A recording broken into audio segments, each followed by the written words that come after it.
हर हर महादेव, ओम नमः शिवाय। आप सभी लोगों को महाशिवरात्रि की हार्दिक शुभकामनाएं।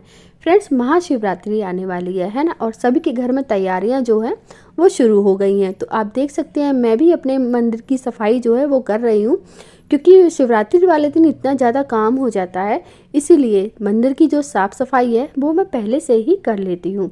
फ्रेंड्स देखिए, आज का जो वीडियो है वो बहुत ही इंटरेस्टिंग होने वाला है, क्योंकि हम महिलाएं क्या है, जब भी कोई पूजा पाठ वाला दिन आता है तो हमारे साथ एक प्रॉब्लम सबसे ज़्यादा हो जाती है, वो हो जाती है हमारे पीरियड्स की, है ना। किसी किसी का पीरियड्स रहता है जब भी कोई पूजा होती है तब, या फिर उसी दिन शुरू हो जाता है। ऐसे में हमें क्या करना चाहिए, ठीक है। आज की इस वीडियो में ये हम सारी बातें करेंगे, तो प्लीज़ वीडियो को फुल वॉच कीजिएगा।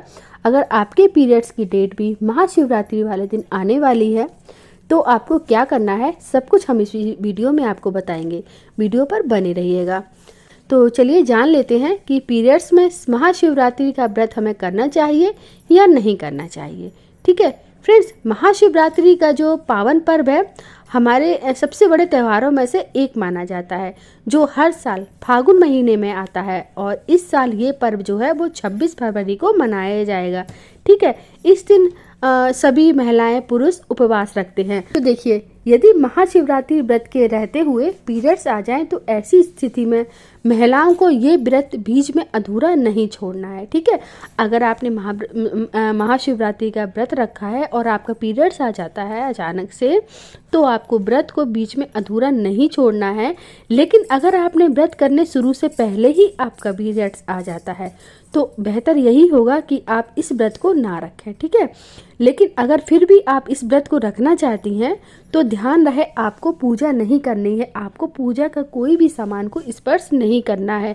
शिवलिंग को खास तौर से स्पर्श नहीं करना है, मंदिर नहीं जाना है, ठीक है। इस दौरान आप मन ही मन में पूजा कर सकती हैं, लेकिन पूजा सामग्री को आपको बिल्कुल भी हाथ नहीं लगाना है, क्योंकि शिव भक्ति के लिए मन की शुद्धता बेहद जरूरी होता है, ठीक है। इसलिए आप मन में भगवान की भक्ति करते रहें।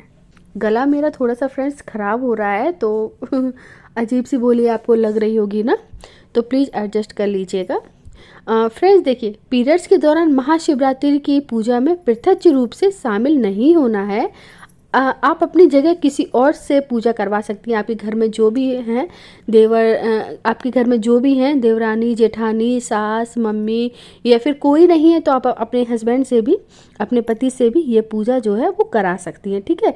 इस दौरान आपको भगवान की मूर्ति, पूजा सामग्री और भोग को बिल्कुल भी छूना नहीं है, बिल्कुल भी स्पर्श नहीं करना है। यहाँ तक कि आपको अपने मंदिर की दहलीज पर भी नहीं जाना है, क्योंकि हम लोग अशुद्ध हो जाते हैं। जब हमारे पीरियड शुरू हो जाते हैं तो हम लोग अशुद्ध हो जाते हैं, और इसलिए हमें अशुद्धि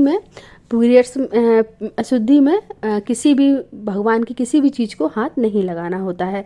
पूरी श्रद्धा से मन में शिव का नाम लें और महादेव के मंत्रों का जाप करते रहें।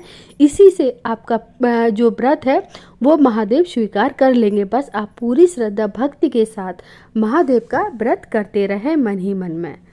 अब देखिए, पीरियड्स में महिलाओं को पूजा पाठ इसलिए नहीं करनी चाहिए क्योंकि उस समय महिलाओं के शरीर में जो ऊर्जा का संचार होता है वो काफ़ी तेज हो जाता है, और कहते हैं इस ऊर्जा को तो भगवान भी सहन नहीं कर सकते। इसे इस तरीके से हम समझ सकते हैं कि जब कोई महिला का जो पीरियड्स है वो शुरू हो जाता है और उस दौरान वो तुलसी में अगर जल डालती है तो तुलसी का पौधा होता है वो भी सूख जाता है। उसी तरह से भगवान भी इस ऊर्जा को सहन नहीं कर पाते हैं, इसीलिए पीरियड्स के दौरान महिलाओं को पूजा पाठ करने से साफ मना किया जाता है, ठीक है। तो ये भी मैंने आपको बता दिया है। अब फ्रेंड्स देखिए, अब आप लोगों के मन में विचार आ रहे होंगे कि अगर हमारा 5वां दिन है, चौथा दिन है, 6वां दिन है, ऐसे में हमें क्या करना है, ऐसे में हमें व्रत रहना है या नहीं रहना है ना।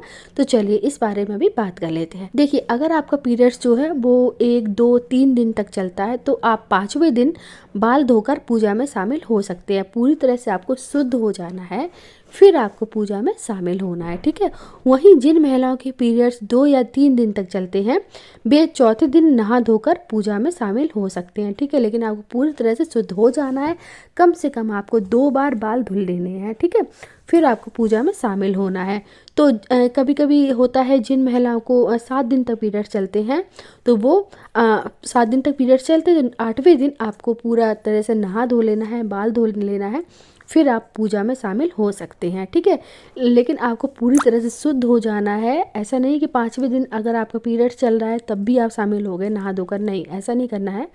आपको पूरी तरह से शुद्ध हो जाना है, उसके बाद आपको पूजा पाठ में शामिल होना है, ठीक है। लेकिन बहुत सी पूजा ऐसी होती हैं फ्रेंड्स जो कि हमें 5वें दिन हम लोग वो पूजा कर सकते हैं, है ना। तो बहुत सी पूजा ऐसी होती हैं, बहुत सी ज़रूरी पूजा पाठ ऐसी होती हैं जो कि पीरियड्स के 5 दिन बाद भी हम शामिल हो सकते हैं, ठीक है। तो ये सब भी मैंने आपको बता दिया कि कब कब हमें शामिल होना है पूजा में, कब नहीं होना है। देखिए, अगर हमारे महाशिवरात्रि वाले दिन ही पीरियड्स आ जाते हैं तो व्रत को तोड़ना नहीं है, हमें व्रत को छोड़ना नहीं है, व्रत को हमें पूरे दिन रखना है, ठीक है। और अगर आपका पीरियड्स पहले से ही चल रहा है और महाशिवरात्रि आ रही है तो ऐसे में आप व्रत ना ही रहें तो ठीक है, क्योंकि आप भूखे प्यासे भी रहेंगे, इससे आपके अंदर भी कमजोरी आएगी, है ना। तो आप ना रहें। अगर आपका चौथा दिन है और आप शुद्ध नहीं है तो आप पीरियड्स की पूजा नहीं कर सकते हैं। अगर व्रत रहना है तो आप व्रत रह सकते हैं, बाकी पूजा है आप अपने घर के किसी भी सदस्य से करवा सकते हैं, ठीक है। 7वें दिन पूजा कर सकते हैं आप, पूरी तरह से शुद्ध हो जाइए तब। तो फ्रेंड्स, सब कुछ मैंने आपको इस वीडियो में बता दिया है। तो उम्मीद करती हूँ आज का ये वीडियो आपको पसंद आया हो। कमेंट बॉक्स में हर हर महादेव जरूर लिखें।